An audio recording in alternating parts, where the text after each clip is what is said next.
இப்போ ஒன்றும் இல்லை, ஒய்ஃப் இறக்கிறதுக்கு ஒரு மாதத்துக்கு முன்னாடி தீம் பார்க்குன்னு சொல்லிட்டு நம்ம எங்கள் செங்கிப்பட்டி தஞ்சாவூர் போகிற வழியில் தீம் பார்க் இருக்குது. ஸ்விம்மிங் பூலோட என்ன பண்ணிட்டான், மொபைல் எடுத்து செல்ஃபி எடுக்கணுட்டு தண்ணிக்குள்ளே குதிச்சு அதோட இது பண்ணிட்டான். 25,000 மொபைல் போயிடுச்சு. ஐயோ வேலைக்கு போகணுமே சொல்லிட்டு எனக்கு கூட தெரியாது. மறுநாளே இவனை கூப்பிட்டு போயிட்டு 25,000 மொபைல் வாங்கி கொடுத்துருக்கு. உடனே ரெடி கேஷ். இவன் என்ன கேட்டாலும் உடனே வாங்கி கொடுத்துரும். அப்புறம் உங்கள் வீட்டில் அவங்கள அக்செப்ட் பண்ணிக்கிட்டாங்களா? 2001 கல்யாணம் பண்ணேன். 2013 தான் அவங்க அம்மா அப்பாவுக்கு வந்து அடிக்கடி உடம்பு முடியாத நேரத்தில் நைட்டு 10 மணி 11 மணிக்கெல்லாம் ஃபோன் பண்ணி அம்மா வாமா எனக்கு உடம்பு முடியல வாமான்னா அந்த நேரத்தில் ஓட வேண்டியிருக்குன்னு சொல்லிட்டு சரிட்டு வீடை வந்து கீழே வீடு பெரிய வீடு. எப்போ உங்களை ஏற்றுக்கிட்டாங்க? 2013 இல்லை, அதுக்கு முன்னாடி வந்து இப்போ அரச பரிசில் என் ஒய்ஃபு தான் போயிட்டு வரும். 2013 தான் மேலே மாமனார் குடியிருந்தார், நாங்கள் கீழே குடியிருந்தோம். உங்கள் கல்யாணம் யார் பண்ணி வச்சது? ஃப்ரெண்டோட அம்மா.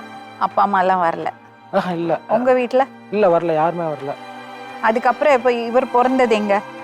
இதில் தஞ்சாவூரில் பிறந்தேன். அவங்க அம்மா வீட்டுக்கு போனாங்களா? அவங்க அப்பாவுக்கு வளகாப்பா சொன்னேன், என் பொண்ணே செத்து போச்சுங்க, நீ யாரையா ஃபோன் பண்ணுறது, ஃபோனை வையா அப்படின்ட்டாரு.